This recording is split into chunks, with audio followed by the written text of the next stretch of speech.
Good afternoon, everyone, and welcome to the Community Development Block Grant 2022 Application Guideline webinar series.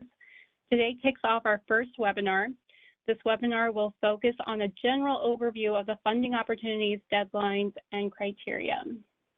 My name is Rebecca Schiedemann, and I will be one of the presenters today. I'm also joined by Steve Charleston, Gina Deuce, Tom Stevens, Aaron Boucher, and Amber Helmick. Before we begin, I wanted to go over a couple of technology items. If everyone can take a moment to make sure you are muted. We did set this webinar up to make sure that everyone's muted on entry, but we are recording this webinar, and we want to make sure there's no background noise during the recording. So please make sure the microphone icon is red and has a line through it. And then if you have questions during today's webinar, please send a message to the host and the panelists by clicking on the chat icon. The chat bubble will turn blue and the conversations will show up on the right panel. We'll be having Gina and the other panelists monitor the chat function throughout the presentation, and we'll take momentary breaks to address those questions that are coming in.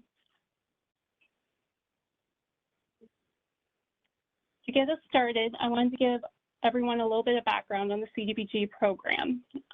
This program was developed through the Housing and Community Development Act of 1974, commonly known as HCDA. It authorized the U.S. Department of Housing and Urban Development to make grants under the Community Development Block Grant CDBG program. The primary goal of the Community Development Block Grant is the development of viable communities by providing decent, safe, and sanitary housing, a suitable living environment, expanded economic opportunities. This year, the Nebraska Department of Economic Development has reviewed our allocation priorities and have identified 7 opportunities for local units of government to apply for funding through the Community Development Block Grant. The first is downtown revitalization. Second is economic development, planning, public works facilities, public works infrastructure, tourism development, and the youth job training. Before we begin, I did want to go over a couple of additional resources as you are learning a little bit more about the CDBG program and where to find information regarding how to apply for our funding. So here is our website. If you go to opportunity.nebraska.gov, you'll click on Programs, Community, and then you'll scroll down until you find Community Development Block Grant. And we have added this announcement and upcoming box notification for all of you guys. If you click on 2022 Application Guidelines Available, this will take you directly down here to our application guideline area. You'll have to click this tab that says Application Guidelines, and you'll then click on the 2022 CDBG Application Guidelines. This is the roadmap for our presentation today, and also your guiding tool as you are learning about the Community Development Block Grant and what activities are eligible, what are national objectives, and when are applications due. So to begin, wanted to highlight the table of contents. We'll be going over this briefly during this presentation, but it will help you understand how everything's set up. So within this document, we have identified our CDBG program representative. We have an overview to give you a nice snapshot of what funding is available, the maximums, minimums. Part 2 is the general CDBG application guideline. So this is really going to tell you all of those rules and regulations regarding Community Development Block Grant. This will be the first section you should read regarding the CDBG program. Once you complete that section, then go on to Part 3, the CDBG 2022 application opportunities. This is going to tell you which opportunities you can apply for funding if you are wanting to build a public library, or if you are wanting to assist a business in creating low moderate income jobs, or if you want to revitalize your downtown area. So I will go back to our PowerPoint presentation, and I will turn this over to Steve Charleston. Thanks, Rebecca. Appreciate the intro. Thanks, Steve. You're welcome. That way I know you can hear me. For those that don't recognize my voice, since my image is not up there, Steve Charleston, I'm the Community Development Block Grant Program Manager for the CDBG program and the CDBG CV on the CARES Act. And we're bringing our audio and presentation to you from the Fallbrook site. So if you're ever out in this part of the community, please do stop in Lincoln, Nebraska, and you're welcome to visit. We want to go into parts of the program to give you a basic overview, as Rebecca said, and to give you some of the very specific highlights that come out of the application guidelines and also out of the Community Development Act and the regulatory part of the Act. So we have in part 2, we have section 1. Several of you may be familiar with eligible applicants. Those are exclusively local units of government. And those are those that are municipalities, counties, and villages. And when we talk about those that are eligible, we have ineligibles. Those that are designated under CDBG in the entitlement program. And there's Bellevue, Grand Island, Lincoln, and Omaha that are direct recipients of the U.S. Department of Housing and Urban Development for the Community Development Block Grant Program. So the state program does not serve those communities directly. Next, Rebecca.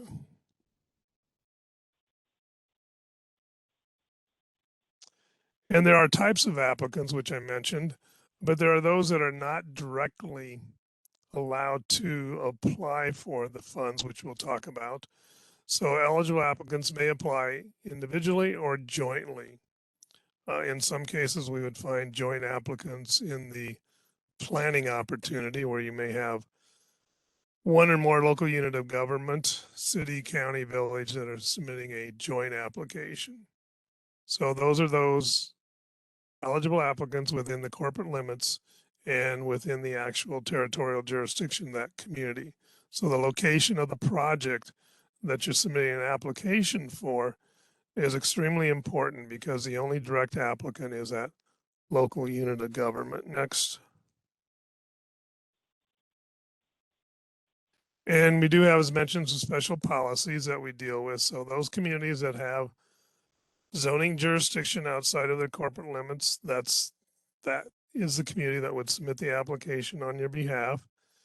And then there are some agreements, as we talked about, joint application, but there are entities that we work with and serve, for-profit, nonprofit, NDOs, nonprofits, development organization, in some cases tribes, but they are not eligible to apply directly. They would work with that local unit of government, and that local unit of government would agree to apply upon their behalf. Next. So we want to talk about fundability. And under the regulatory aspects of the program, there are national objectives that every eligible activity must meet at least one of those. The main one is the benefit to low moderate income persons. The other one is the aid in the prevention or elimination of slums and blight. And there are acronyms for those, as with any federal or state program or other resources, LMI and SB. And then there is another one called urgent need. The urgent need national objective is one that the CDBG program, the standard allocation program, does not implement in terms of being able to apply for that. That is an item that has been addressed as a national objective under the CARES Act for one. Next. So if you break down the national objectives in terms of low moderate income benefit, the state of Nebraska, activities that are eligible must meet one, on an area basis, low moderate income persons, and this is the primary one. Everyone kicks back to it, or it can meet limited clientele. And those are activities that have been determined by HUD, the funding resource at the federal level through the regulatory aspect. They're presumed to be principally low moderate income. Abused children, elderly persons, battered spouses, homelessness persons, illiterate adults, persons living with AIDS, migrant farm workers, and adults meeting the Bureau of Census definition of severely disabled adults.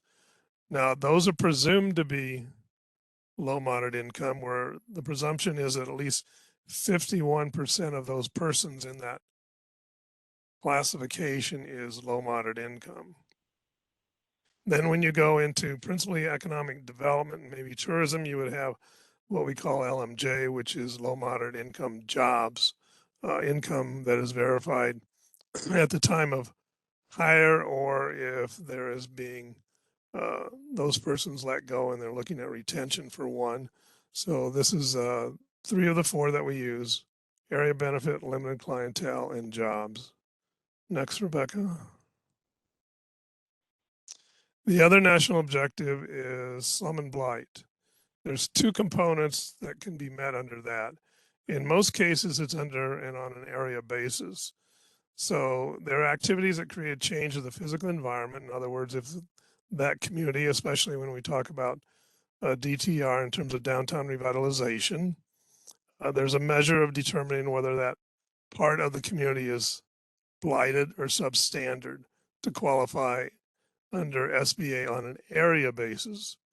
And then there is on a spot basis, which means you're dealing with usually a individual project, such as a building that is in a state of deterioration that needs to be removed from the property, and that cannot be located within an area basis to do a spot basis.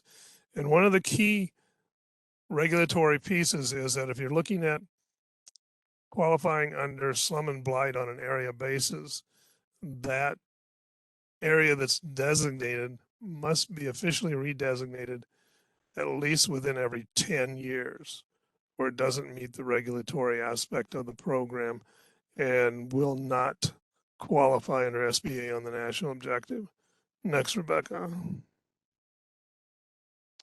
Project activities. Under the Act, there are listed a number of eligible activities. The states and those that recipients of CDBG funds are given the opportunity to designate those eligible activities as the priorities that the state looks at providing funding assistance. So you'll see a long list here from clearance to homeless, neighborhood facilities, flood, employment training, infrastructure planning, sidewalks, childcare, fire stations, historic preservations, and going into direct financial assistance. As the staff members go through the presentation on opportunities, you'll find that these activities are layered within those opportunities, but they're not all inclusive within every opportunity that's listed. Next, Rebecca. Let's talk about application deadlines, and I'll present that to you. We have due dates that are established for our application guidelines, and those due dates for public works, infrastructure, and public works facility, which are 2 opportunities separate this year. You'll see those deadlines of September 1, planning September 15th, downtown revitalization September 15th, and you'll find that the open cycles, economic development, tourism development, and youth job training move through a 1-year cycle with a balance of funds if available to fund those. You will be submitting an application, as you'll hear and discuss, through Amplifund.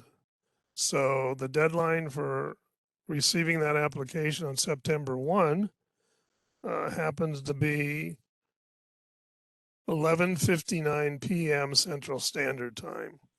So you will have the opportunity up till the last minute before the clock clicks 12 for the next day, September 2nd, to submit your application through the Amplifund program. So that's how we've structured it this time. Next, Rebecca.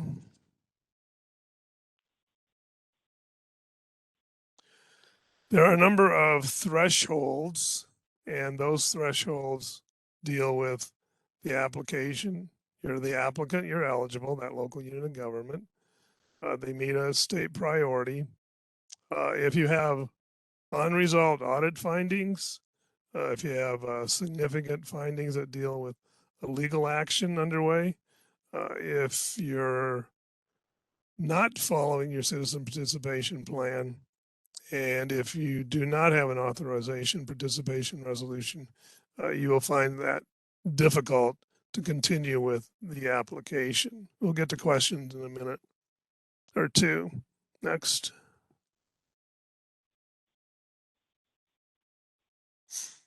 So we do have thresholds that deal with the funds in terms of the percentage of funds that are drawn or accepted in Amplifund for processing.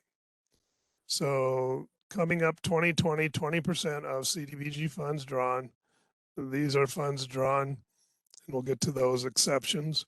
2019, 40%, 2018, 100%.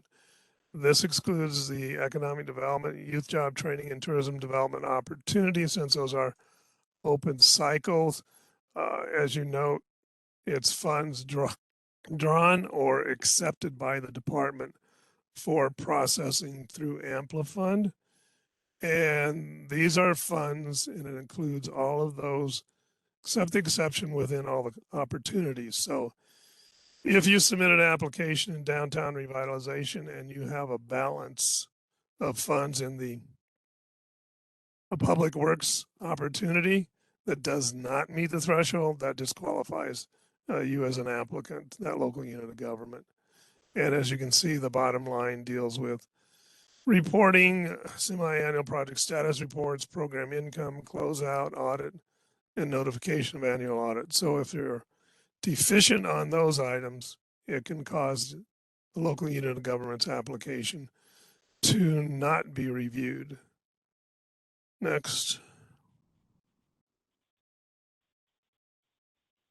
And then we'll get into exhibits. And I think that ends my presentation piece for now. There might be some questions that we can answer. Is there anything in the chat that you'd like to bring up this time, Gina or Rebecca? One individual just indicated that you were cutting out a bit. I couldn't hear it on my end, but if other folks are having audio problems, please raise your hand so then we'll know how big of an issue it is, and maybe we switch our audio on that if you are having issues, or notify us in the chat. I don't see any other questions coming in on the chat. I'm going to check another area. No questions so far, so thank you to those that are letting us know that you can hear us just fine. Exhibits, we're going to go into more information on exhibits tomorrow, so please attend that training. It will be recorded. Each one of the webinars during the series is being recorded, so if you aren't able to join us, don't worry, we have you covered. Next up is each opportunity has specific criteria and application questions. This is unique to each opportunity. There are some correlations between all 7 of the opportunities. One of the key ones is identifying what is needed with the CDBG funds and what is the problem occurring. So we'll dive into that a little bit more later on in our presentation when we go over each of the opportunities that we are providing funds for. Next up is we wanted to talk to you guys about our review and selection process. So applications are our very first step. Once we receive them, we review them for threshold compliance. So we take a look at if you are a local unit of government still in good standing, you are eligible, your activities fundable. Also, if you have met that drawdown threshold criteria, if you're part of those competitive cycle grant areas. And if you don't meet threshold compliance, we would not move you on to the next round. So if you do meet all the threshold components, we would move you on. The qualified applications are then reviewed by the scoring team. The scoring team then reviews all the applications based off of the scoring criteria that we'll go over a little bit later, and ranks them highest score to lowest score. We then recommend the highest scores for award, and then step 5, we make an announcement of the status of application. So we anticipate all award and non-select announcements will be made in mid-November for our competitive cycle. So that includes the public works facilities, public works infrastructure, downtown revitalization, and then planning. Next up is we wanted to talk a little bit about post-award. So these are federal dollars, which means there are several federal regulations that are linked to this specific federal regulation that authorized our use of these funding. So please be aware that these are federal dollars. We need to follow 2 CFR 200 of Part F, Davis-Bacon related acts, acquisition, relocation, regulations emphasize anti-displacement, procurement, there is an environmental review record requirement, equal opportunity fair housing and accessibility, international energy conservation code, and continued use. And then also keeping your records and reporting information to us. So our relationship with our awardees becomes a little bit more layered with ensuring that all federal components are being followed. Again, like last year, all applications awarded funding will have 30 months from the notice of award to complete the project. Okay, I'm going to pause there to see if we have any questions regarding some of the general areas of our CDBG application guidelines. I'm not seeing anything come in on the chat. Okay, so I will turn it over to Aaron Boucher, who is the program representative over the public works, facilities, and infrastructure, and he will go over these next couple of slides.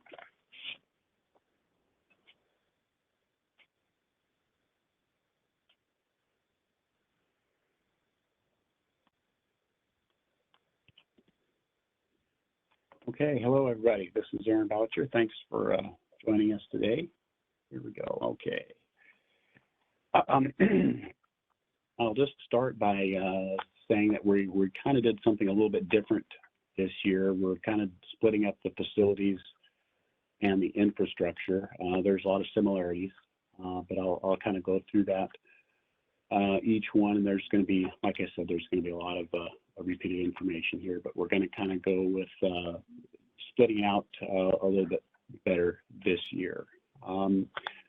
For the facilities, it's to provide a broad range of investments to communities, investing in effective and affordable facilities that address strategic long-term developments. I think this has already probably been covered, but the eligible applicants are county and an incorporated municipality. Obviously, we have Bellevue, Omaha, Lincoln, and Brenda that are not eligible. For the national objective for the public works facilities, it's LMA and also LMC, a low to moderate income on a clientele basis. As far as eligible activities with the facilities, we have child care centers. We've funded a few of those in the past couple of years. I know we've had a community center. Haven't seen many senior centers lately. I know we had a public library a few years ago. With the fire and rescue buildings, we've had a couple of those in the last couple of years that they needed to relocate their fire department building to house their trucks because of some traffic concerns, and also the fire trucks is an eligible activity as well. Neighborhood parks, tornado safe shelters, and also any sort of removal of architectural barriers. The ineligible activities really hasn't changed much. It's for general governmental conduct, city, village halls, and things like that. General government expenses, facilities and equipment, obviously, or that would be used primarily for political purposes, would not be allowed. This year, I don't think this has changed from the last year. We still have a minimum project cost of a $250,000 grant. The maximum that you can apply for would be $400,000, and so you would get an award. Basically, your award letter might say $435,000 because that includes $25,000 for general administration, and also, or I'm sorry, $433,000. And $8,000 for construction management.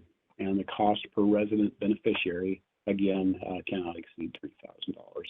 The exception there being the daycare facility projects. Again, general administration, you can request up to 10%, which is $25,000. If you have a very simplified project, which would be maybe a purchase of a fire truck or something like that, you know, the general administration funding would be much less, and there wouldn't be any construction management associated with that. And applications, like I said earlier, Steve said earlier, are due on September 1st. If there is a second round for facilities, that will be announced later on. And since this is the first time we split up facilities and infrastructure, just can't really say if there's going to be a second round or not, but I guess I wouldn't count on it. But if there is, we'll announce that a little bit later. The matching requirements for public works, this goes for the facilities and also for the infrastructure, is just a little bit different.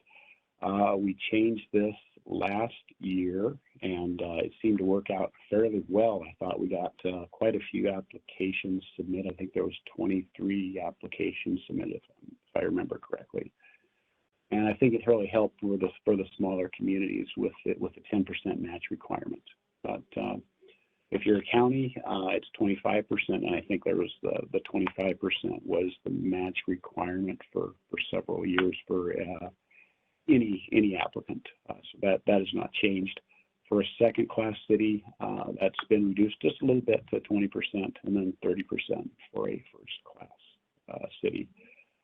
If you have a joint application, I haven't seen any of those in my time here, but if it is, just for an example, if you have a first-class city and a village, for example, that are having a joint application, the match would be based on the first-class city, which would be the higher amount with 30%. And these matching funds can come from a variety of sources, public funds, private funds. There's been several projects that have been in the works for many years, and they've done fundraising throughout the years, and they're finally ready to put together a CDBG project. And so if any of those matching funds are fine, on the in-kind, please let us know prior to submission. We're just going to go with that on a case-by-case basis.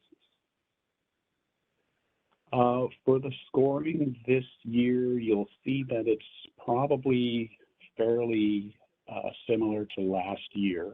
I think I put a little bit more points into need and extent of the problem, and I probably reduced the project impact from 20 to 15. I put the extra points into the need and extent of the problem. For citizen participation, I would just really encourage everyone to follow their citizen participation plan that has to be submitted with the application. On the achievements, you can get the 5 bonus points. I'll just point that out. There are, I think, about 33 leadership certified communities in the state of Nebraska, and there's also about 40 economic development certified communities. So that those 5 points on a 100-point basis is very helpful if you happen to have that designation. And that's it for facilities. We'll go into infrastructure now. It's going to be very similar. And I'm not going to read everything because a lot of this was very similar to what I had just covered. Again, with the infrastructure, it's individual or joint application, LMA or LMC, national objective. The eligible activities for infrastructure, of course, is different. We have street improvements, also street improvements which could improve a drainage system. That, of course, been the big projects that we see every year is street improvements. A sidewalk to a company like a pedestrian transportation plan is welcome. Removal architectural barriers in any kind of water, wastewater projects. An ineligible activity. For this, I just kind of wanted to point out that it's a requirement that your project is residential in character. And so what I mean by that is you may have a street improvement that's kind of outside a village that really doesn't, there's nobody really living on that street, but everybody uses the street. Just check with me before you put something like that in there. We want to make sure that your project qualifies as residential in character. We've had an issue with that in the past. Again, this is the same kind of minimum would be $250,000, the maximum $400,000. Cost per residential beneficiary again is $3,000. We have changed just a little bit the construction management for both from $10,000 to $8,000 this year. And on the second round of a public works for infrastructure, I don't see that happening. I mean, if we do have enough money, that would be great, and we could do a second round. That would be announced. But that has not been available in the past couple of years because there's a far more applications being submitted than we have money for. Aaron, we did receive a question. Is a local unit of government able to do sidewalks in residential areas? Yes, that's correct. And you can do that. Oh. They would need to be ADA compliant, so please keep that in mind. I'll let you continue. Mm-hmm. Yep. I don't know if I see here. Oh yeah, I guess I'm still going. Match again. This is like I said with the facilities. It's just a little bit different in public works, and I think this may have been the reason why we had a lot of applications submitted last year. Some of the smaller villages now see a little bit more competitive with their 10% match. Again, it's 25% for counties, and then the second class cities and the first class cities, 20 and 30%. Joint applicants go with the higher match percentage. If you got any in-kind services, please let me know, and we'll consider that. I just don't see that happening within the last few years that we've had in-kind, especially on probably an infrastructure project. Public works, infrastructure, again, this is the same as it was with the facilities. Need and extent of the problem, I think I bumped that up just a little bit, and project impact was reduced from 20 to 15 points. And that achievements, again, is an extra 5 points that might come in handy for communities. And I think that's it for me. Cool. We'll just take a moment to see if any other questions are coming in regarding the public works, facilities, or infrastructure program. You know, one thing I wanted to add, and I forgot to mention that on the slides, is a lot of times in a small community, your service area is kind of an important thing. And if you're you're doing a community center, your service area is the entire community or a street improvement. But if you're in a little bit larger community and you've got some different census tracts, you might want to get a hold of me ahead of time and make sure that we have a clear service area defined before you submit an application, because we've had the application submitted before where the service area was a little bit questionable. And so please get with me before the application is submitted to make sure we have that service area defined properly. Okay, I'm not seeing any questions coming in via the chat, but if you guys do have anything come to mind, let us know. We can always go back to this at the end of our presentation and address those questions. Steve, you are up.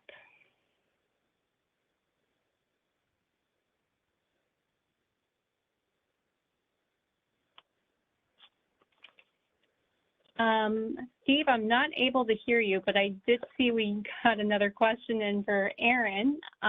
Would renovating the basement of the city auditorium to turn into a tornado shelter qualify for public works facilities?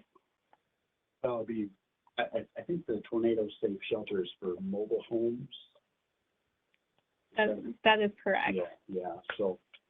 So you would have to take a look at if your local unit of government and the location of that auditorium, and if it would be a resource for individuals that live in the mobile home to go to. We did fund one of these projects up in Wayne in the past. It's been fairly rare, so feel free to connect with Aaron after this meeting, and maybe we just need to learn a little bit more about your community in question. Steve, can we test your audio real quick? No. Is that okay? I can hear you. All right, yes. Thanks. Sorry. Welcome back. Yeah, well, I wanted to give you a chance to speak again. And in terms of what Aaron was speaking, a brief comment, you identify your service area first under LMA, then you determine how your service area qualifies under the national objective. So you do not base your project upon a census tract itself that you think will qualify. So make sure you talk to Aaron when it comes to service area, primarily residential in character, and other items that deal with LMA as far as on an area of benefit. So that's a very good point. And also want to stress the TA side, the technical assistance side that the department can provide you. So as you look and you hear the presenters today, and there is contact information on our webpage also, and contact information, I would imagine, within our guidelines and our annual action plan, but definitely on the webpage, and if not, we'll provide it. But talk to us first because it's helpful, such as a question about renovating a basement of a auditorium into a tornado safe facility. Remember, any type of renovation, especially if it's a tornado shelter, providing that and deals with a mobile home park, you need to take into account travel time and how they can actually arrive at that shelter. So that's one of the key factors that we measure too. So let's talk about planning. And this is the opportunity that leads us to implementation of projects for the most part. So the purpose of this is to provide communities the opportunity to solve problems, to meet those citizens' needs through a community planning process that looks at a number of development needs, assesses those, provides options for meeting those needs, and packages, work plans, or otherwise comes out with strategic purposes for a framework for successful project in providing those resources. And those may include strategic planning, planning for how you would implement, monitor, and evaluation. What I want to stress here on planning is the fact that it provides options for meeting. So one of the key elements of planning is under the actual regulatory part is that if you, for example, you have a site designated and you want to locate an item on that site and you know what you want to locate, we're not funding that for planning. So you either have, for example, a site in that community you do not know, and the community doesn't know how to assess and what to do with that site. So they're putting together a strategic plan for the development of that site with a number of options. Or you have a number of, for example, properties within the community, and you want to determine which property is that best property to locate a facility or a service facility. So you have to remember the one-to-one relationship doesn't work well under planning because you've already identified site, the need for the site to put on that facility, and you're not planning for that site development, and you're not planning for where to locate that facility. So next, please. Eligible applicants, as we've discussed, individual or joint. Under this one, you can meet planning opportunity under low moderate income on an area basis or under the limited clientele. Next.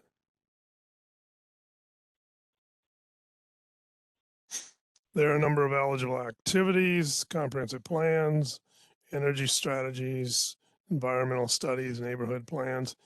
Ineligible activities include engineering, architectural, and design costs related to specific projects, detailed engineering specification and working drawings, other costs of implementation of plans. And as I mentioned, a plan submitted for a site with no options is not an option for the planning opportunity. Next, please. Project costs, in other words, the amount of CDBG that will be invested on a community basis. There's a 50,000 cap, and also on the multi, there's a 70,000 cap for a joint application. The general administration is limited to 10% and not to exceed $3,000. Next. I don't know if we covered it, but the minimum project cost is $20,000 that would need to be requested for CDBG funds. We haven't yet, but I could bring that up. Okay. The matching requirement falls along the same line as the others with 10, 20, 25, and 30. And depending upon if it's a joint application, it will take the greater of that in terms of the classification of that local unit of government for the match. In-kind services, please do talk to us prior to putting an application together, because we want to really know if those in-kind are those activities or those contributions that actually can meet a match. Next. And then there is the planning selection criteria, need, impact, and readiness. This pretty well mirrors what we had in the past. And Steve, we received a couple questions for you. I think your next slide is DTR. So in regards to planning, does this exclude the preliminary engineering for water infrastructure?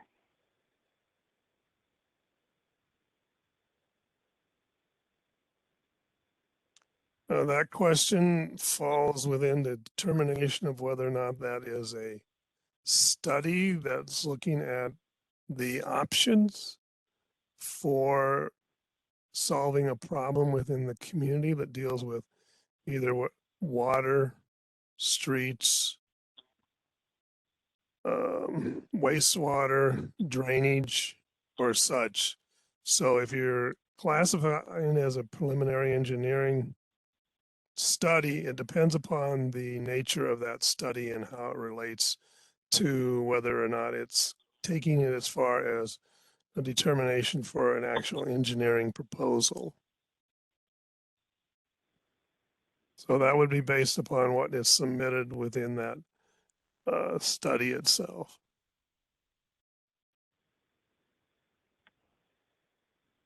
This is kind of jumping back a little bit. Is in City Hall, would it qualify, since if it's in City Hall, would it qualify since it's a government building? And I think this is jumping back to the public works category.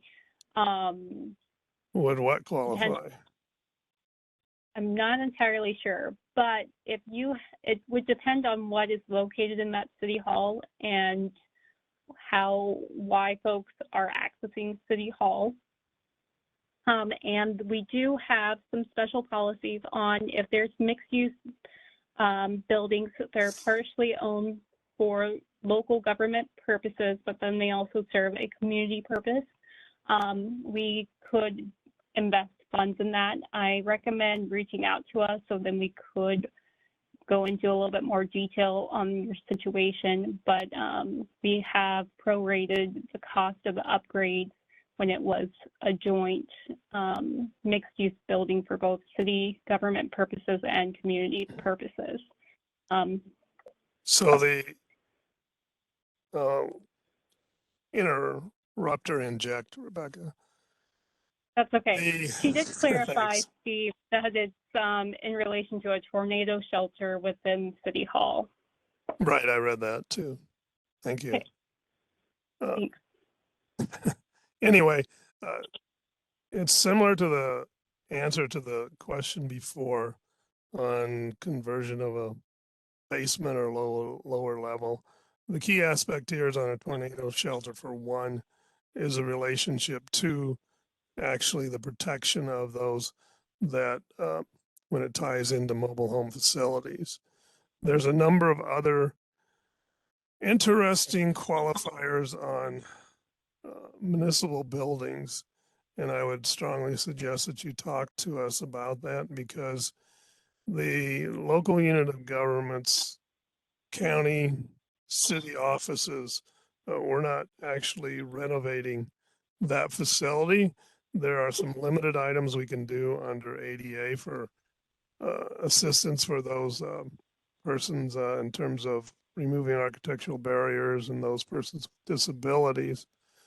There's some limited funding as you look at those opportunities. For example, one of public works under facilities or fire stations. But a key is if it's an administrative function that's operating in that building, we don't fund administrative functions at all under local government. So,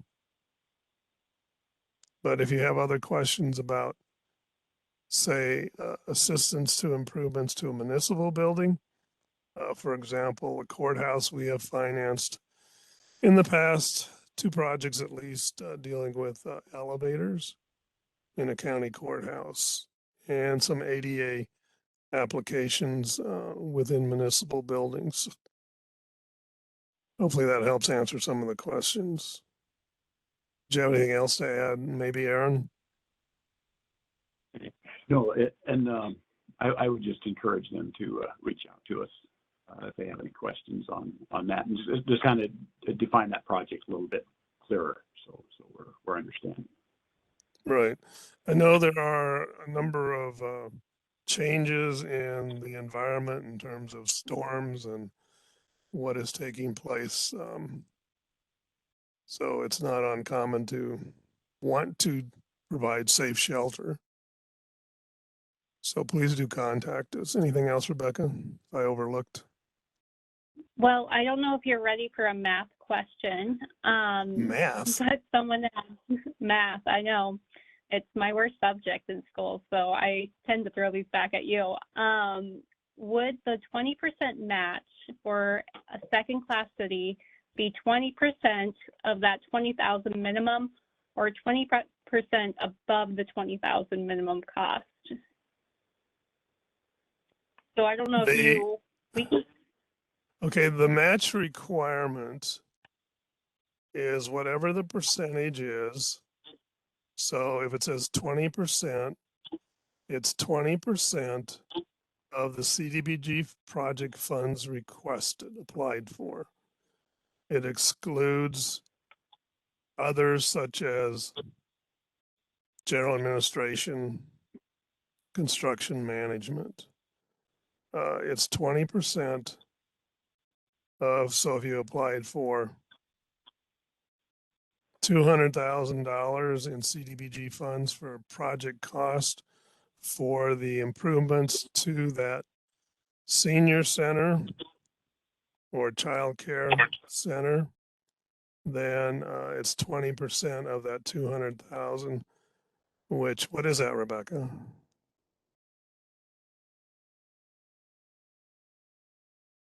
I believe it's 40,000. that's Does what I that got help? too. Okay. Does that help answer it? I hope so. So for Is that that individual, correct? it's on top of the minimum CDBG project cost. Well, yes, you have to apply for the minimum CDBG amount at least. And you're submitting an application based upon the funds to complete that project.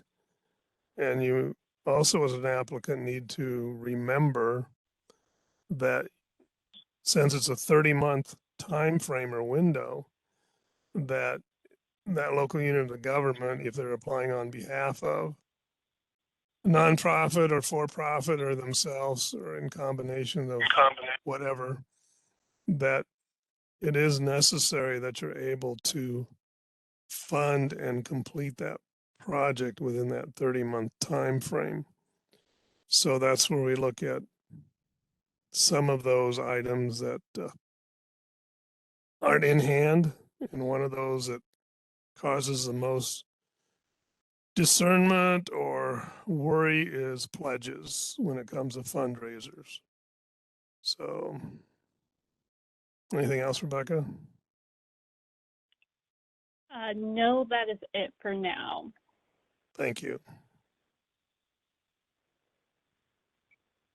And I think you covered the selection criteria, or is that accurate?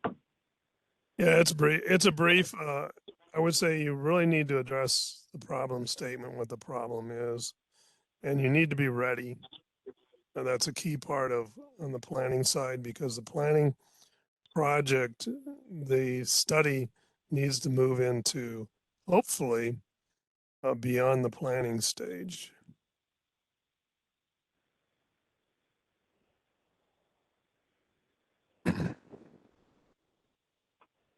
Downtown revitalization. We want to talk about how that fits within as an opportunity within the CDBG program. So let's move into that one.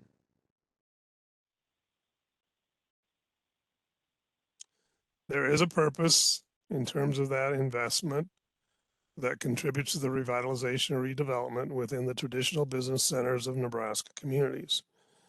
So this recognizes the importance of bringing about a downtown as far as viability, and hopefully to increase the community's tax base and a center for community opportunity as a gathering place for those persons that live within the community and that visit that community. So we want to foster local economic development, and this hopefully is a public and private sector partnership. And we talk about the public, we talk about the local unit of government's investment, and then the private, we talk about those for-profit businesses. So we're working directly with business retention, expansion, location decisions in terms of that community. Next. And that's persona. Eligible applicants, those Nebraska municipalities with a population of less than 50,000 individual. And the only two national objectives that we look at are limited clientele, and slum and blight on an area basis designated for that community.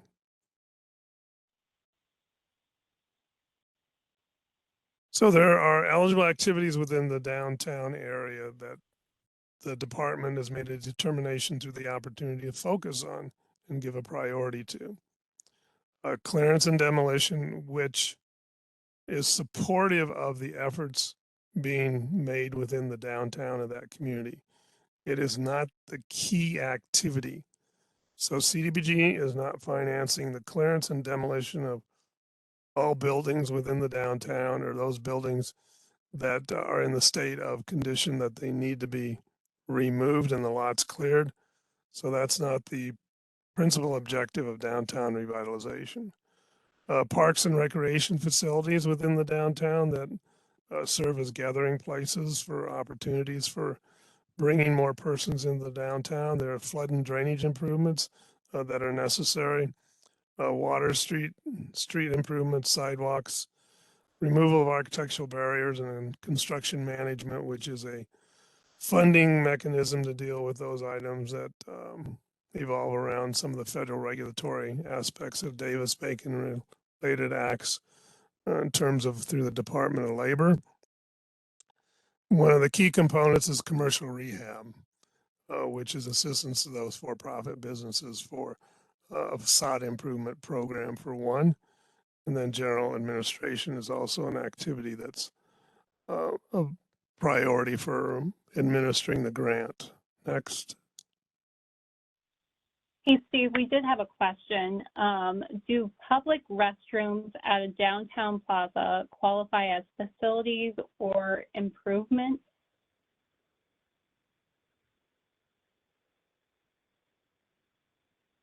Qualify for what?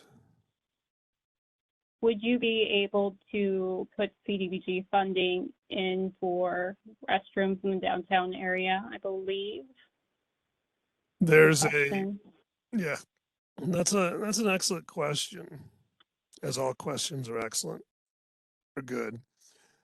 The response to that is that the improvements that would be made, we look at improvements to existing facilities that are lacking restrictive or a barrier to serve those persons, for example, under limited clientele.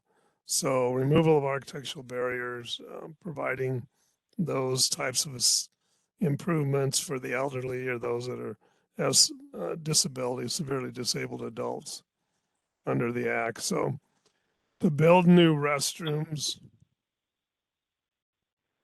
not likely. You have to tie them into the actually have existing facilities and you're making those improvements to those existing facilities. Great, thank you. We have one more question regarding activities. Do commercial properties in a designated floodplain qualify for DTR funds?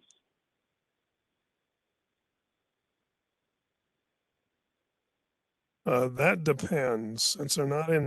Since they don't house residential or they're not housing units, we'd have to take a look at that floodplain area and what the distinction is where that is located, and the type of improvements being made. So it's one that if you could follow up with us, if you have a community that you're looking at, and we could take a specific look at the floodplain map, the FEMA floodplain map, and then Tom Stevens and myself could take a look and see how that would meet within those,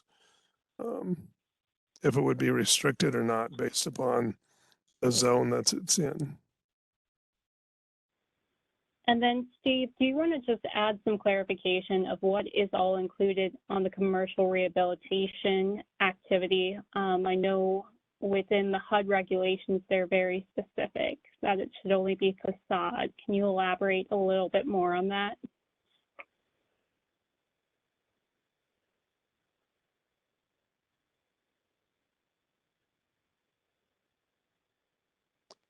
So when we get into the downtown and we get into commercial rehab, there'll be guidelines put together when it comes to the commercial rehab. So you'll have those guidelines and standards. For the most part, when it comes to the assistance to the for-profit business, it's two main components. It's improvements to the facade, which deal with parts of that facade, improve the facade of the building that is deteriorating. We look at energy conservation in terms of windows and doors. We can address some of those restrictions that are private when it comes to, and what I mean by that, non-public restrictions for entering and exiting a building.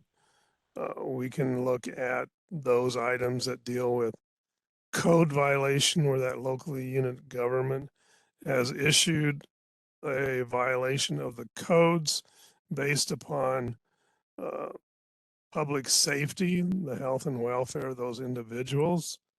When it comes to the downtown, it's not an upper story housing opportunity.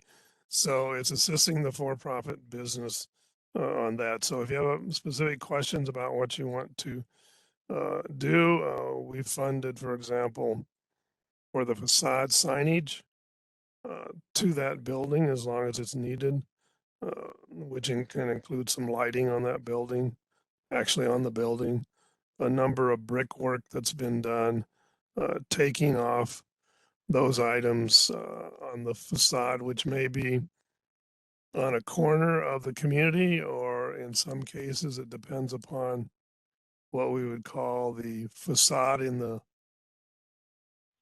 backside, if it's consistent with a block of community buildings that are actually double entries. The other key component is that when it comes to the Community Development Block Grant Program, there is a acronym called NEPA, which deals with the Environmental Policy Act. And you will need to present to History Nebraska under the requirement that that be reviewed by the State Historical Preservation Officer in terms of those improvements that are to be made to that building, that structure. Does that help answer some of that?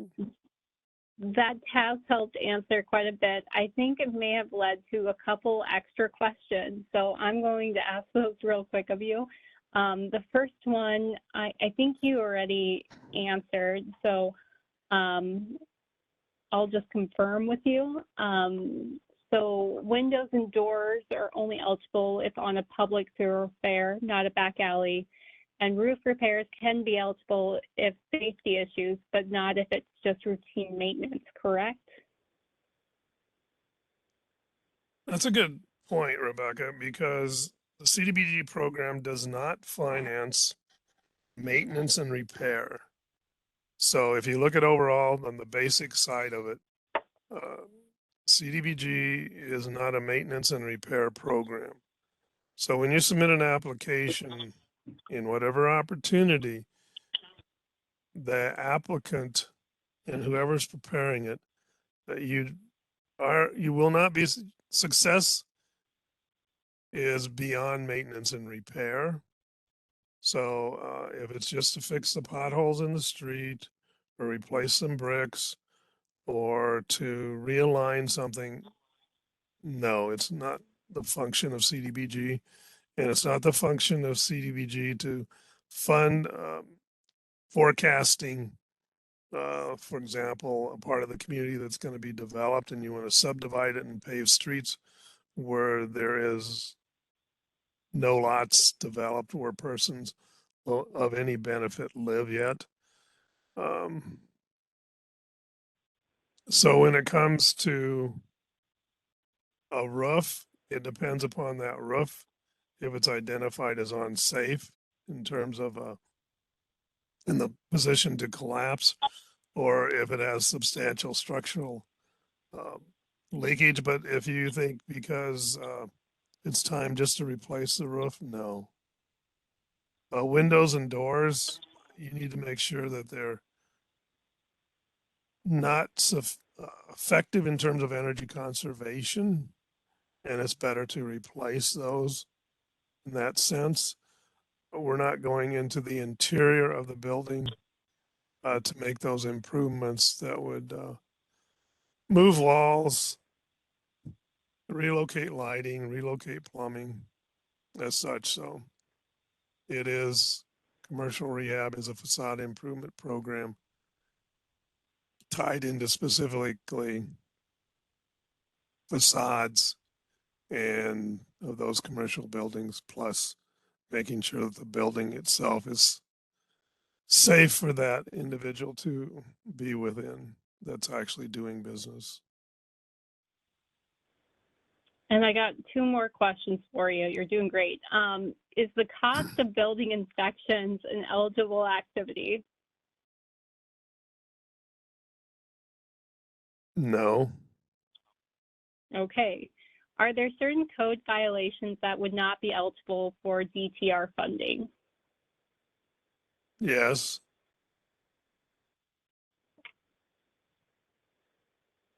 Do you know any off the top of your head?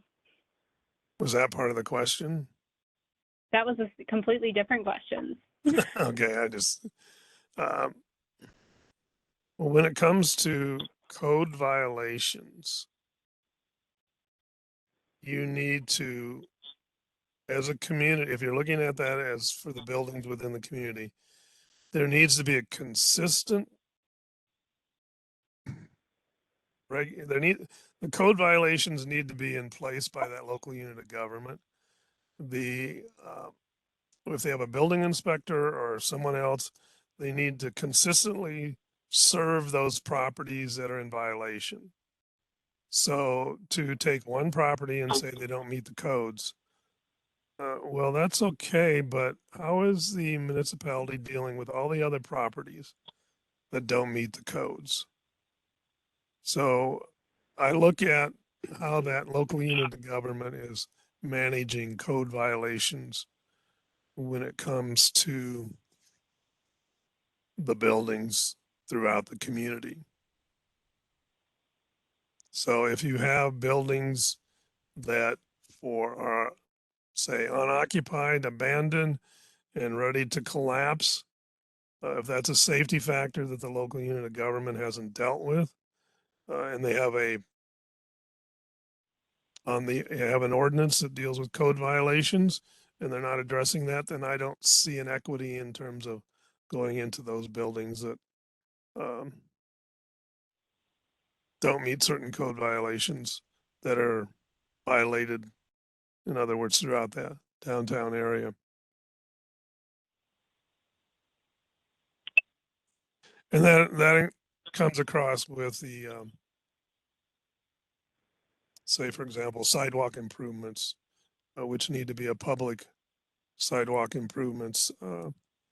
Those on the commercial side, on the rehab side, we can look at what's on the private property that is a barrier to entry into that structure.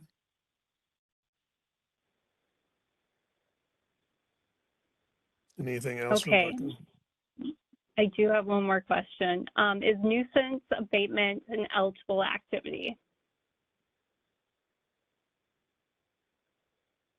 No. Okay. And that's been asked over the years and the years. Nuisance abatement program, no. Okay. And then we had a general question regarding about the presentation slides. We did send these out earlier for everyone who registered as of, I think, 9 a.m. this morning. But if you registered afterwards, we'll send you the presentation after this meeting, if not tomorrow, but you'll get them right after. Okay, Steve, I'll turn it back to you. Oh, I thought I had it. Never mind. There's a maximum project cost, $400,000, and I thought there was a minimum. Is that right, Rebecca? Anyway, Yes, there's a minimum of 250,000. yeah, The maximum 250. 400,000. Okay. And then general admin can't exceed 25. And in the DTR one, the construction management is 10,000. Go ahead. Match requirement is 25%, and that's against the project CDBG cost that's applied for. The local share can benefit activities that benefit the overall downtown. Not specific. You need to look at, though, how that matches against the downtown, which may be public, private, or in-kind match. Talk to us if you have in-kind match, what you're looking at, prior to submitting an application. In a number of cases,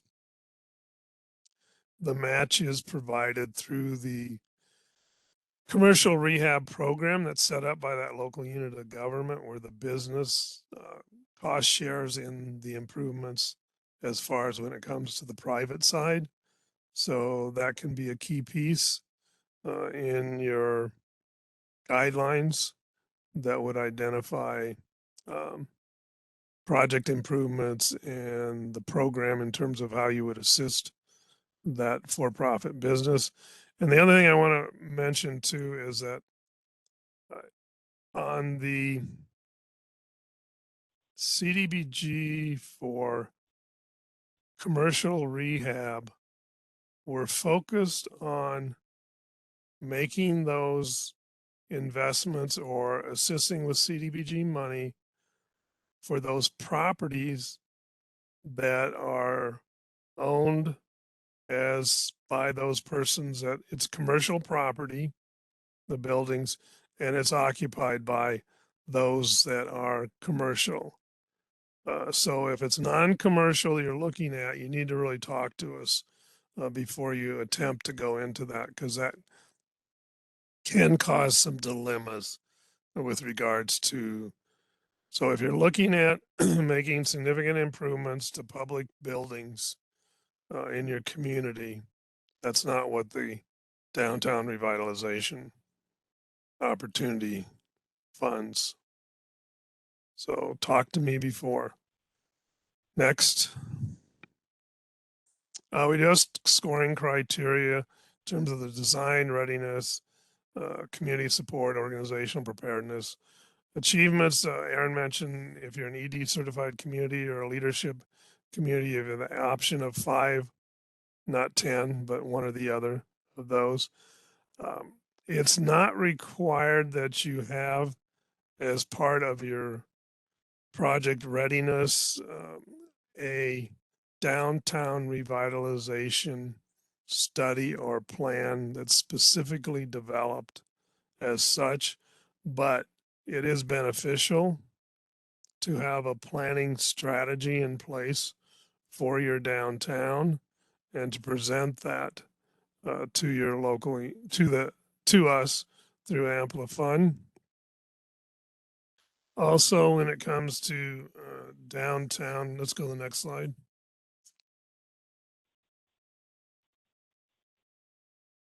There's an overview. It will have required attachments 1, 2, and 3. An overview of the planning and implementation process that you package together in terms of how you planned and intend to implement. We'll want a district parcel map, identifying uses of lots or parcels, residential, non-residential, vacant. And then it's very beneficial also to attach photos and illustrations that convey seriousness or how that ties into the narrative when you put that application together for submission. You want to make sure that you delineate the actual designated area that the local unit of government is designated as blighted. substandard on the map. The improvements may not take place within the entire area. That's not an issue, but you need to make sure that that designated area is reasonable as we look at it. Other questions? No questions at this time. So one item I was going to mention before we move on, Rebecca, the local unit of government is not restricted from applying in downtown revitalization if they've been awarded prior. But we do look at the aspect of your standing as a local unit of government for that prior downtown grant. So that opportunity, if it hasn't moved and progressed, it's really difficult to say go back in and fund you again in that time frame, 1 year, 2 years past. So we do have those local units of government that have repeated within the program opportunity. Same way in public works and facilities.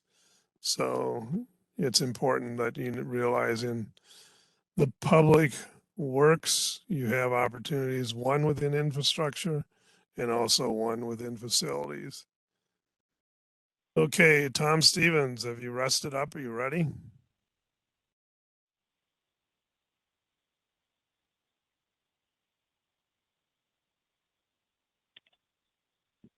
Tom, you're still on mute in case you're talking.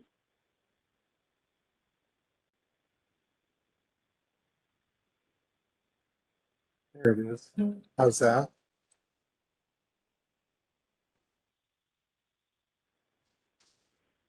You kind of came a little garbled. Can we test your audio a little bit more? That's a little bit better, yes. That's better now? Yes. Okay. Can everybody hear me then? Okay. Go ahead. Okay, you're up with economic development. I'll move to the next slide. Thank you. So, economic development applications. First of all, you've got to be a county, village, or city to apply. Even though you maybe have a subject business in mind, you still have to be the incorporated municipality to apply.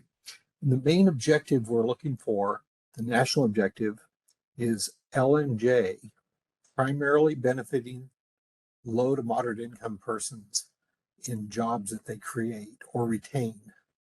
Those definitions can get tricky. We'll get it. We won't go into a lot of detail here, but just mainly the business, for-profit business creating jobs, and the 51% of them or more are LMI. When you're doing economic development projects, one of the time-consuming parts and a potential delay is doing an environmental review. So it's called the environmental review record. You have to have it complete basically before the project gets approved. So, or approved for funding, or before you do any what are called choice limiting actions.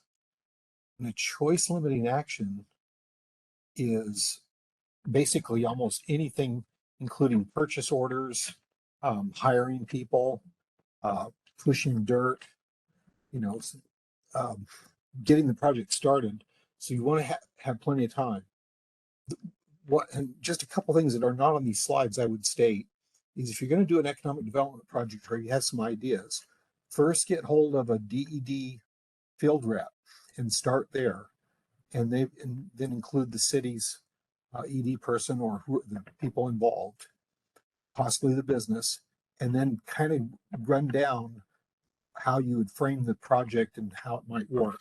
And also you can check on funding availability at that time and so forth. So, and of course we'd always mention and go to the next slide that we'd get you started on an environmental review if that could delay your project potentially. Go ahead, next slide, thank you. So we score these on fund utilization, impact on the community, other business factors, so forth. Typically, your project, if it gets, by the time it's reached the scoring stage, you will have done what's called a pre-application. And the pre-application will kind of vet out projects that are not going to score well. Go to the next slide. Thank you. So these are basically what we prefer to see. There's, of course, maybe sometimes a business is not, you're not really sure how it fits.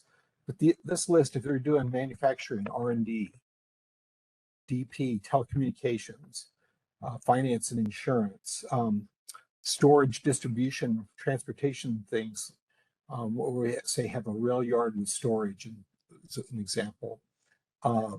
Corporate headquarters, buildings that run their administrative services, and then exporters who are working a lot with sales outside of Nebraska and special government programs. These are kind of our priority groups.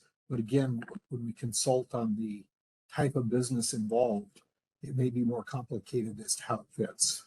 Next slide.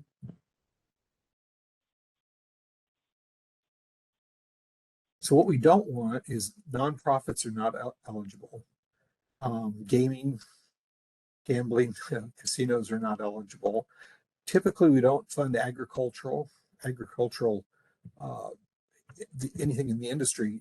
However, it could be research for the vaccine or some other related field that may be eligible. Trucking enterprises where it's just the trucks and not the other parts of storage and distribution. We have, for instance, a couple of large refrigerated storage businesses we've helped in the past. So, but they're involved in the trucking business. And we typically don't fund retail opportunities. Next slide.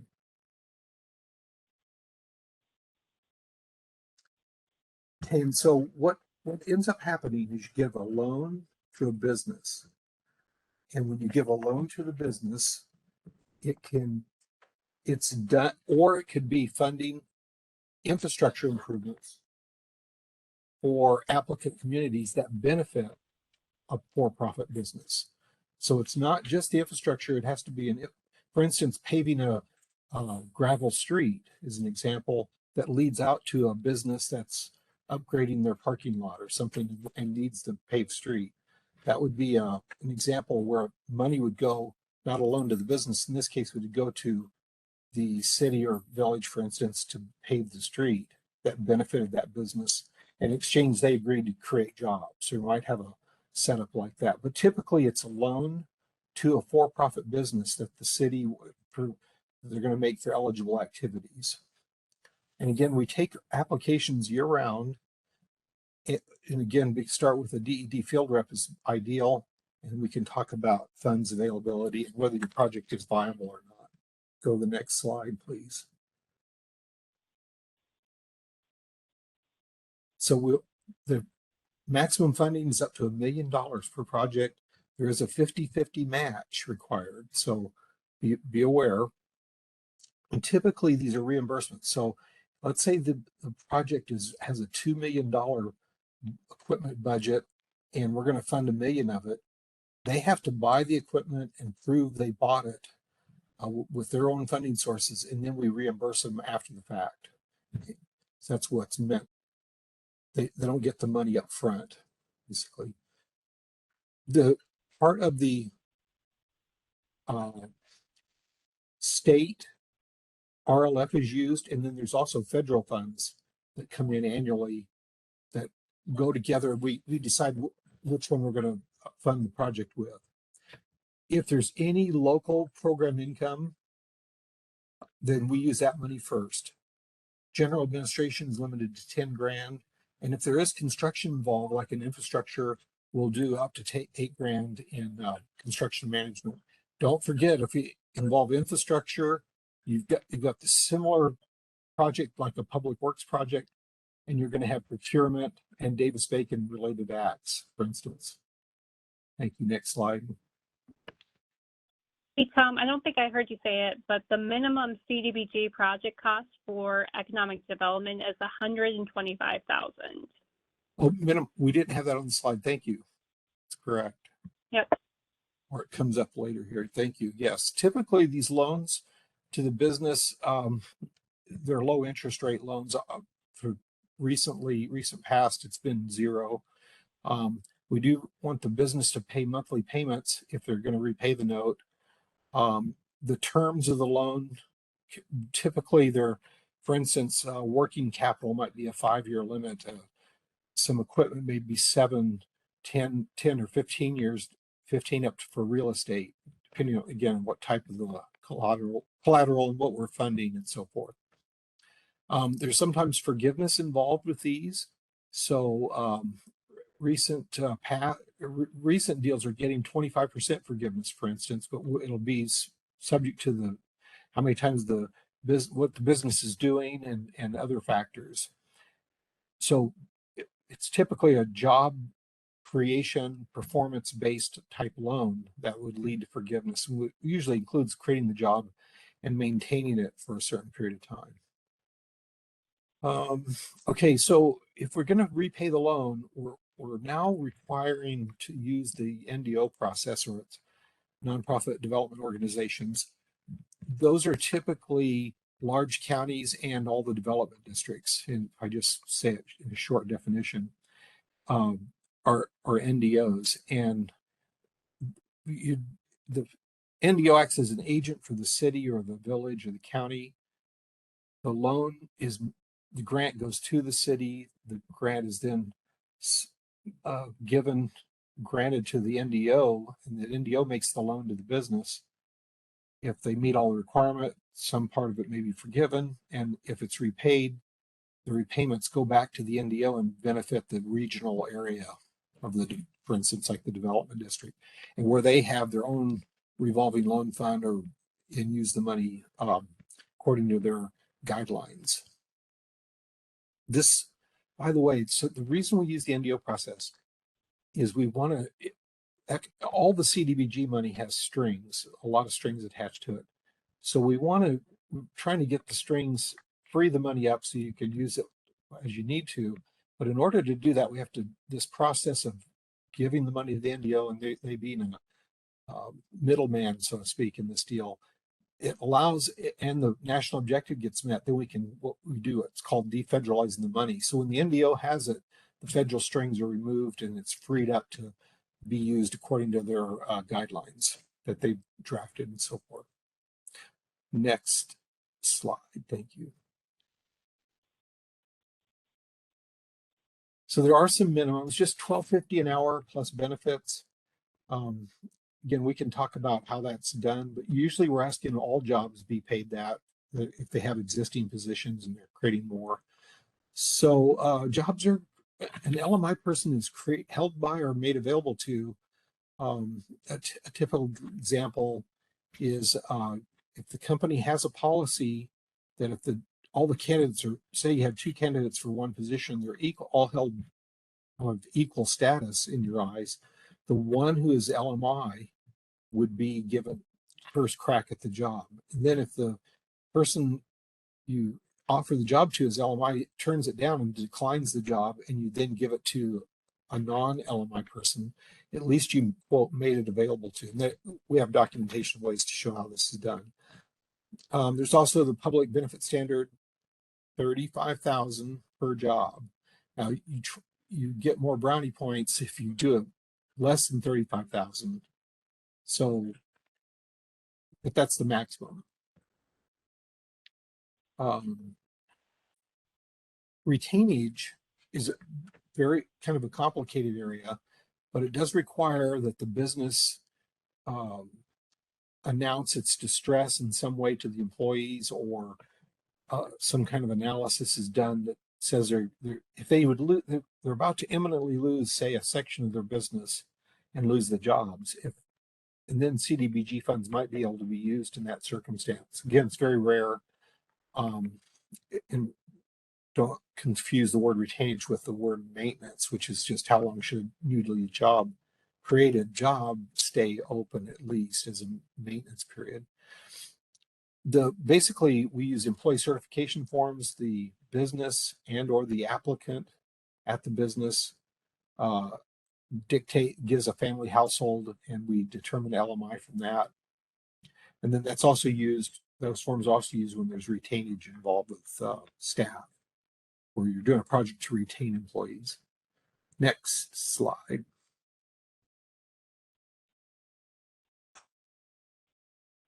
That's all. Are there any questions?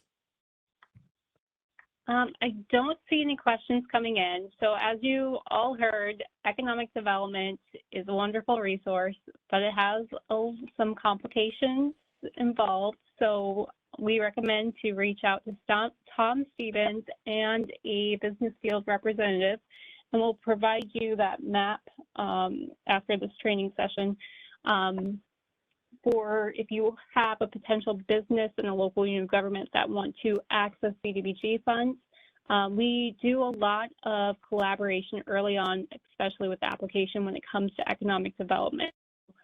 Do not hesitate to call. We've had some great projects come in that fit really well with the CDBG program. So next up, we'll turn it over to Steve Charleston to talk about the tourism development. Steve is going to be the lead contact person for tourism development. Thanks, Rebecca. Thank you. Let's take a tour. Okay, when it comes to those eligible applicants, you've heard the story.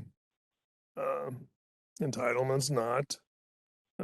Municipalities and counties. We do look at the national objective in terms of benefit to limited clientele, the job side that Tom talked about, slum and blight on an area basis, and it may be an individual project where that individual facility is blighted. So SPS on a spot basis, which is very limited on a spot basis in terms of what improvements can be taken on in terms of that facility. Next.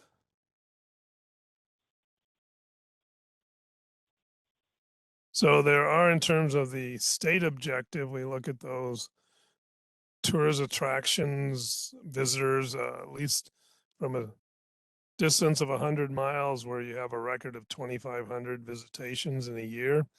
Some of that can be based upon if it's a new facility they're looking at and applying for on a business plan that addresses what would take place. It's usually easier or for those facilities, those opportunities under tourism that have a record of those types of visitations that have taken place. We can finance properties in terms of historic restoration, scientific and educational interpretive sites. If you've gone to Aurora and gone to the Edgerton Center, that's a facility we invested in. Cultural and heritage recreational sites and facilities, convention centers, participatory sports facilities, and those improvements that would actually remove architectural barriers and reduce to a point where those accessibilities are available on site and for those facilities. We do not, under tourism, finance or invest in eating and drinking establishments. Those are commercial mainly. Commercial lodging, gas stations, as they called them in the past, commercial rest areas, and gift shops. Next. The maximum 400,000, the minimum 250, 10% of the project cost not to exceed 25,000 in terms of CDBG project costs, and 8,000 on construction management. Next. There is a 25% match against the CDBG project cost. A lot of cases that can be in public, private funds, in kind. You want to talk to me when it comes to what's going on with the in-kind match, especially if you're talking about private funds and funds available and any other in-kind services, whether it deals with materials or with donations of such. and whether or not that project can fit within the 30-month time frame to complete. Next. There is a scoring if there is a number of applicants within the process of that open cycle at the same time. We do have, moving through this year, end of June, funds available, and moving into July, usually we have around $1 million set aside for tourism development, project need, impact, readiness, and support. Next, please. So on the tourism development, before we move into youth job training, which Rebecca will manage, it's extremely important that you key in with that local unit of government, which actually serves as a sponsor for the project, because they're the only ones eligible to apply for that nonprofit or private for-profit attraction center. And that's key, and also key to make sure that you have those funds available. There are a number of requirements that go into dealing with those types of projects, similar to when it comes to economic development. Is economic development opportunity and the tourism development are both under the economic development strategic component of the annual action plan. Okay, go Hey, ahead, Steve, we Rebecca. did a question for you. Are renovations to softball, baseball, soccer, football fields qualify for tourism development dollars?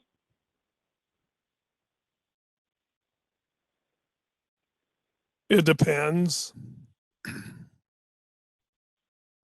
So when we look at an attraction in the facility itself, in terms of what that facility draws, is it a local facility for the community and just within a small serving area? Or what are those renovations going to do in terms of drawing? There are a number of facilities throughout the state and the region that provide softball and baseball, and they're competitive, I know. So it's possible, not likely, but you need to talk with me in terms of what that facility's purpose, and if it's a one-time event being held, it's sometimes very difficult to invest in such an activity that's a one-time event.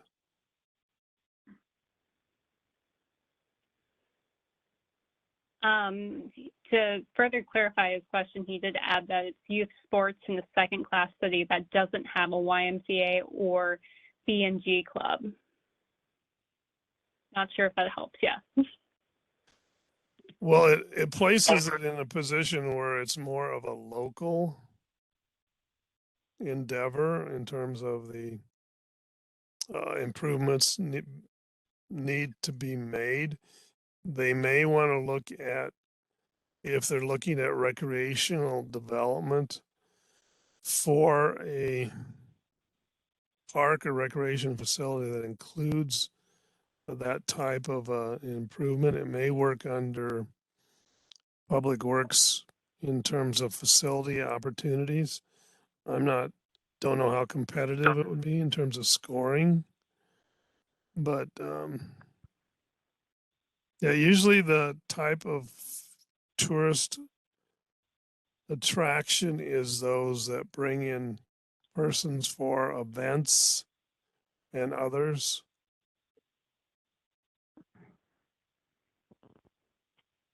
Okay. So that individual who asked that question, you may want to reach out to both Steve Charleston and then also Aaron Boucher, because I believe we can fund parks in the Public Works facilities area of that application. I'm not seeing any additional questions coming in, so we will turn our attention to the youth job training program. offered through the CDBG program. Like you heard throughout this presentation, I hope it really hits home, is that the eligible applicant is a local unit of government, either a county or an incorporated municipality that is not a CDBG entitlement community. So if it's Omaha, Bellevue, Lincoln, or Grand Island, they are not eligible to apply because they receive their own funding directly from HUD. The national objective that would need to be met for the youth job training program is low moderate clientele. Within this type of program, income qualifying each of the participants and their families would need to be done to ensure that 51% of the participants are low moderate income. So this is a fairly new initiative for the Nebraska Department of Economic Development. This is job training for youth designed to address a specific special need population. Activities given priority are employment services for youth. We are partnering, this is a strong partnership between Nebraska Department of Economic Development, or CDBG funds, the Nebraska Jobs of America Graduates Program, and it would involve a local unit of government. So please keep that aware. We would need the education system who participates in this program to be also on board.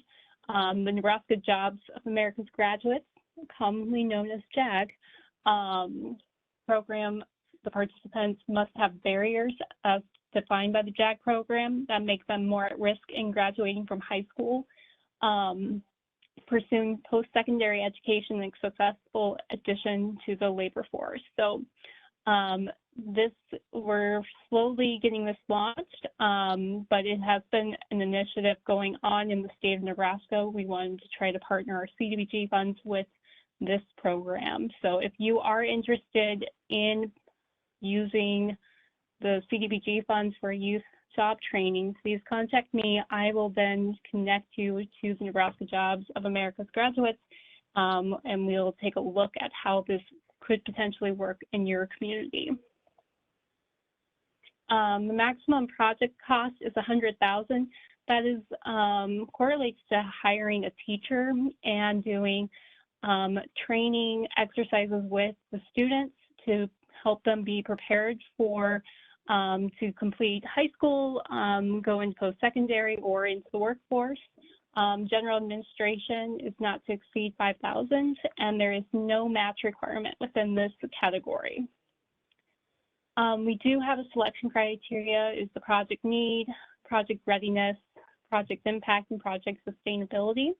We want to make sure that if we are funding the youth job training in the community with the partnership of Nebraska JAG program, we want to make sure it's not just a one and done program. We want it to be able to continue for several years. So our funding, since this is a public service activity, it can be done for a brand new classroom program or an expansion of an already existing classroom program. So as I mentioned before, the Nebraska JAG program has been occurring throughout the state of Nebraska probably for the last 4 years. So there are some programs that are expanding into other grade levels. They can assist all the way into junior high to senior high.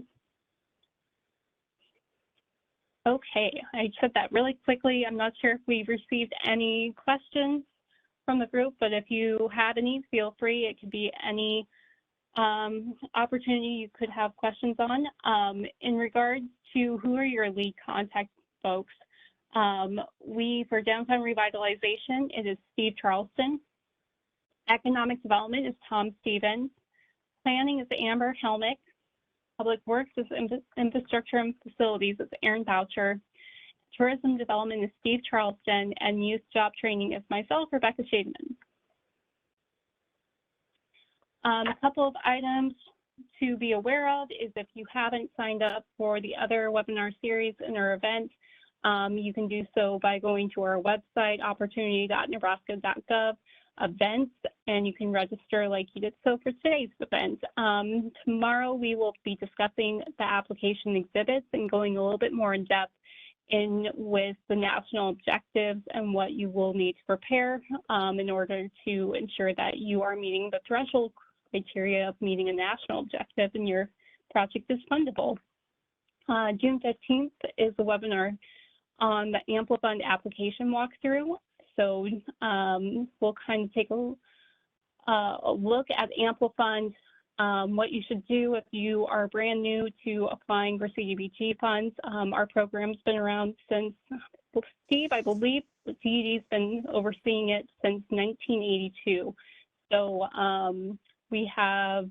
there could be a chance that your community has participated with CDBG in the past. So we have some additional guidance for you if you have. We look forward to working with you guys and seeing you this week. And I think that's it. Steve, can you think of anything else I could have forgotten? Yes. Okay.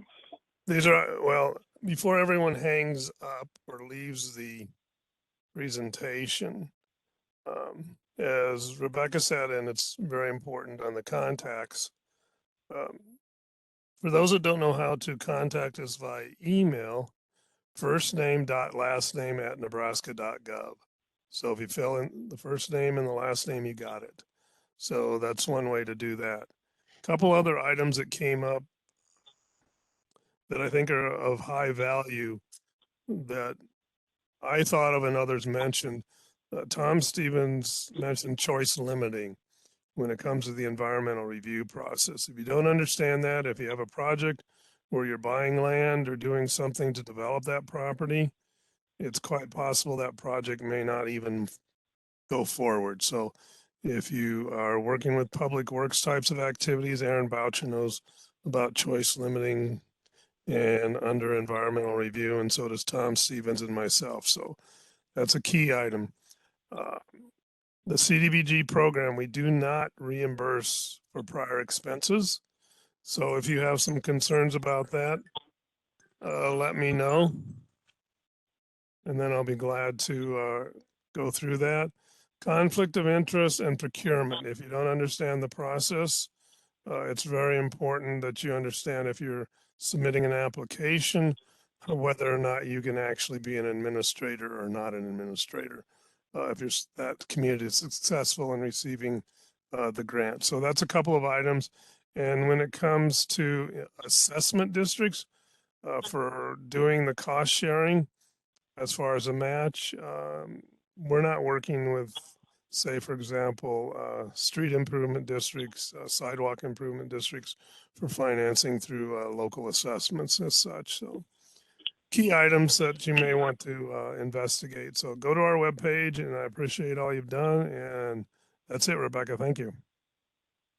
Yes, we did receive a question regarding the transcript. We will be compiling the questions we received during this presentation to provide you, have that all typed up in an FAQ for you. So that will probably be, if not this week, probably next week. All of our sessions are 2 hours, so that takes a little bit of time to listen to. And I think that is it for us, but if you guys have any other questions, we'll stay on till about 4:30. Otherwise, if you don't have any more questions, you have a good day.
If you prefer to be unmuted, we can also unmute you if you guys have any questions.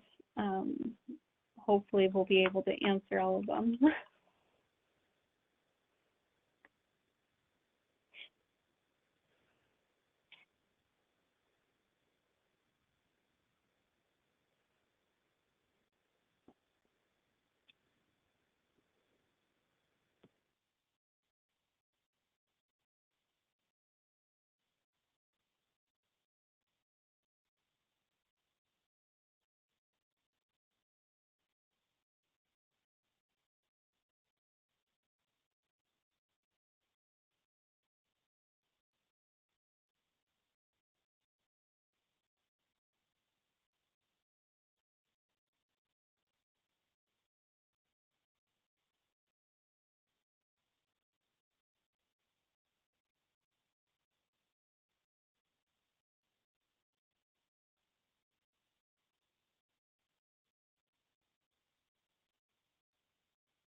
We'll hang on for about another 5 minutes. We haven't seen any questions come in the chat or notifications that folks want to be unmuted with their hands raised or a message in the chat, but we'll hang out another 4 more minutes.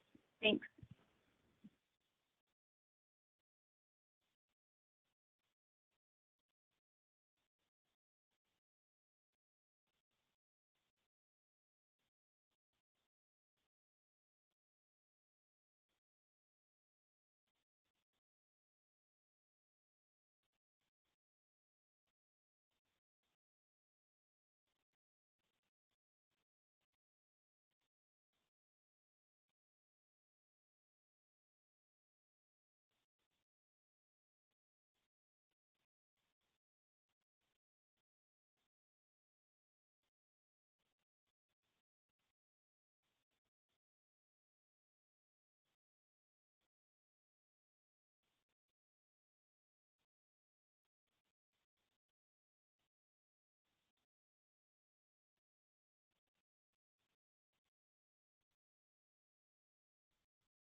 Okay, it is 4:29.